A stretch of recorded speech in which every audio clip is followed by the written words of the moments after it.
आपके चैनल कहानी संग्रह में आप सभी का स्वागत है। चलिए देखते हैं MP board class 8 social science solutions chapter 1 Bharat में ब्रिटिश सत्ता की स्थापना और विस्तार। प्रश्न 1। निम्नलिखित प्रश्नों के सही विकल्प चुनकर लिखिए। 1। इलाहाबाद की संधि निम्न में से किसके साथ की गई? क. मीर कासिम, ख. नवाब नजमुद्दौला, ग. शुजाउद्दौला, घ. बहादुर शाह जफर। उत्तर ग. शुजाउद्दौला। 2। निम्नलिखित में से कौन सी व्यापारिक कंपनी भारत नहीं आई थी? क. पुर्तगाली, ख.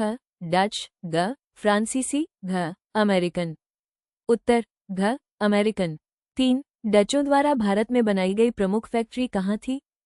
क. गोवा, ख. दमन, ग. पुलिकेट, घ. दीव। उत्तर ग. पुलिकेट। 4। 1615 ई में सर टॉमस रो को राजदूत बनाकर कहाँ भेजा गया था?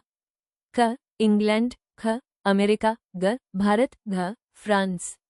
उत्तर ग. भारत। 5। प्रथम 2 कर्नाटक युद्धों के समय भारत में फ्रांसीसी गवर्नर कौन था? क. डुप्ले, ख. क्लाइव, ग. कार्नवालिस, घ. कोलबार्ट। उत्तर क. डुप्ले। प्रश्न 2। रिक्त स्थानों की पूर्ति कीजिए। 1। भारत में सर्वप्रथम पुर्तगाली यूरोपीय जाति का आगमन हुआ। 2। 1498 ई में वास्को डी गामा भारत आने वाला यूरोपीय था। 3। पुर्तगालियों का गोवा, दमन और दीव पर अधिकार था। 4। ईस्ट इंडिया कंपनी की स्थापना व्यापार लिए की गई। 5। प्लासी के युद्ध के समय बंगाल का नवाब सिराजुद्दौला था। 6। वेलेजली की सहायक संधि द्वारा मैसूर और हैदराबाद को कंपनी के अधीन लाया गया। 7। लॉर्ड डलहौजी ने हड़प नीति का अनुसरण किया। 1। भारत में यूरोपीय व्यापारिक कंपनियों का आगमन क्यों हुआ? उत्तर भारत में यूरोपीय व्यापारिक कंपनियों का आगमन भारत के साथ व्यापार करने के लिए हुआ। 2। पुर्तगाल की व्यापारिक कंपनी ने भारत में कहां-कहां अपने व्यापारिक केंद्र स्थापित किए? उत्तर पुर्तगाल की व्यापारिक कंपनी ने भारत में कालीकट, गोवा, दमन, दीव एवं हुगली के किनारे अपने व्यापारिक केंद्र स्थापित किए। 3। भारत में डचों ने किस नाम की स्वर्ण मुद्रा चलाई थी? उत्तर भारत में डचों ने पगोडा नाम की स्वर्ण मुद्रा चलाई थी। 4। सहायक संधि की नीति किस गवर्नर जनरल द्वारा अपनाई गई? उत्तर सहायक संधि की नीति लॉर्ड वेलेजली गवर्नर जनरल द्वारा अपनाई गई। 5। भारत में अंग्रेजों की विजय के 2 कारण लिखिए। उत्तर उस समय भारत में राजनीतिक अराजकता, राजनीतिक बिखराव व केंद्र का कमजोर होना। अंग्रेजों पर हल्के और छोटे हथियार तथा प्रशिक्षित सेना का होना। प्रश्न 4। 1। डच कंपनी के द्वारा भारत में किए गए व्यापारिक कार्यों का उल्लेख कीजिए। उत्तर डचों ने गुजरात में कोरोमंडल समुद्र तट, बंगाल, बिहार तथा ओडिशा में व्यापारिक कोठियां स्थापित की। इन्होंने अपना पहला कारखाना मछलीपट्टनम में खोला। डचों ने भारत के साथ मुख्यतः मसालों, नील, कच्चे रेशम, शीशा, चावल एवं अफीम का व्यापार किया। डचों की प्रमुख फैक्ट्री पुलिकेट में थी, जहां वे स्वर्ण मुद्रा, पगोडा, को ढालते थे। 2। यूरोपीय व्यापारिक कंपनियों के मध्य प्रतिस्पर्धा के क्या कारण थे? उत्तर यूरोपीय व्यापारिक कंपनियों के मध्य प्रतिस्पर्धा के प्रमुख कारण निम्नलिखित थे। अधिक मुनाफा अर्जित करना और राजनीतिक प्रभुत्व में वृद्धि करने की नीति। एक दूसरे को मात देने के लिए कम से कम मूल्य पर भारतीय माल क्रय करने का प्रयास करना। बाजार पर अपना प्रभुत्व स्थापित करने की इच्छा। व्यापार पर नियंत्रण स्थापित करने के लिए राजनीतिक सत्ता स्थापित करने का सपना देखना। 3। सहायक संधि की शर्तें लिखिए। उत्तर सहायक संधि की शर्तें इस प्रकार थीं। सहायक संधि अपनाने वाले भारतीय राज्य को अपनी सुरक्षा के लिए ब्रिटिश सेना की एक टुकड़ी को अपने राज्य की सीमाओं में रखना होता था। ब्रिटिश सेना के खर्चे के लिए संधि स्वीकार करने वाले राज्य को एक निश्चित धनराशि अथवा अपने राज्य का एक भूभाग कंपनी को देना होता था। भारतीय शासक को अपने दरबार में एक अंग्रेज अफसर को भी रखना होता था, जो भारतीय शासक के कार्यों में हस्तक्षेप किया करता था। प्रश्न 5। 1। कर्नाटक युद्धों के कारण लिखिए। उत्तर कर्नाटक युद्धों के प्रमुख कारण निम्नलिखित हैं। ब्रिटिश ईस्ट इंडिया कंपनी और फ्रांसीसी कंपनी में व्यापारिक प्रतिस्पर्धा थी।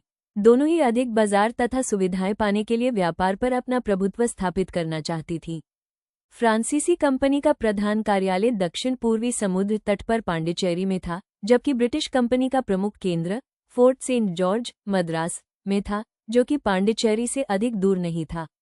दोनों ही कंपनियां अति महत्वाकांक्षी थीं।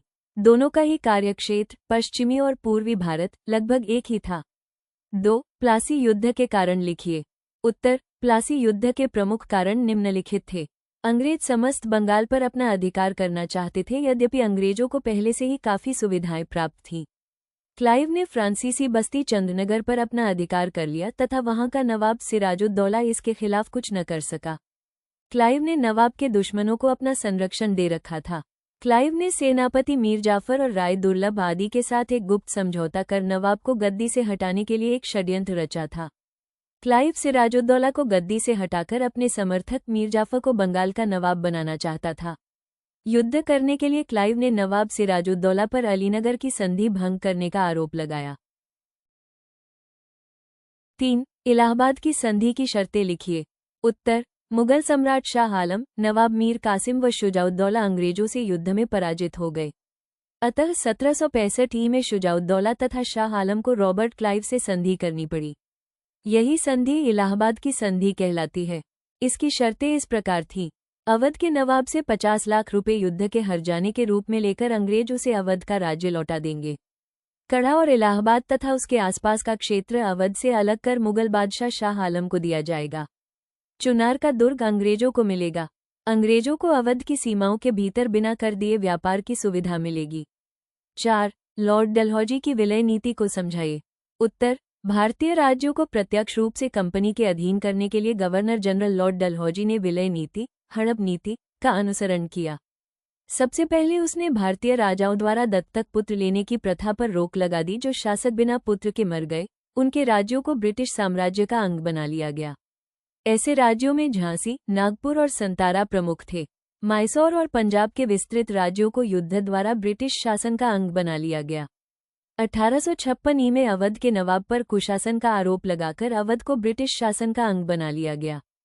5. व्यापारिक एवं राजनैतिक प्रतिस्पर्धा में अंग्रेजों की सफलता के कारण लिखिए। उत्तर: अंग्रेजों की सहायता के प्रमुख कारण इस प्रकार थे। भारत में अनेक छोटे छोटे राज्य थे जिनकी सैनिक शक्ति भी अधिक न थी। उस समय के शासक विलासिता और अहंकार का जीवन जी रहे थे तथा उनकी सेनाएं कमजोर, पथभ्रष्ट और अनुशासनहीन थीं। नामात्र के मुगल सम्राट शक्तिहीन, वैभवहीन, कमजोर और साधनहीन थे। उस समय के अराजकता के माहौल में मराठे भी, जो एक शक्तिशाली संगठन था, आपसी संघर्ष में उलझे थे।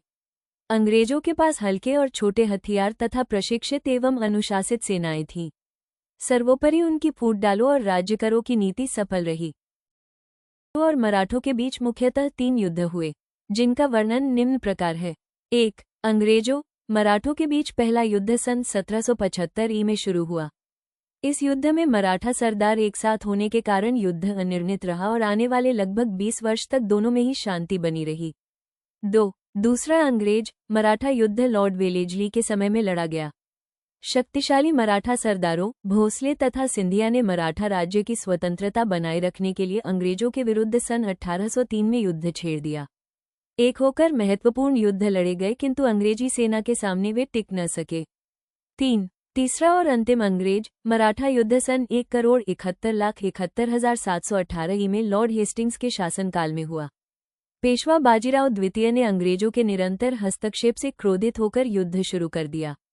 भोसले तथा होलकर ने भी युद्ध की घोषणा कर दी। भिन्न भिन्न लड़ाइयों में अंग्रेजों की सेना ने भोसले, होलकर और पेशवा को पराजित किया। इस प्रकार मराठा शक्ति को नष्ट करके अंग्रेज भारत के प्रमुख सत्ताधारी बन गए। यदि आपको मेरी मेहनत काम आई हो तो मेरे चैनल को सब्सक्राइब, लाइक, कमेंट और शेयर करें। धन्यवाद।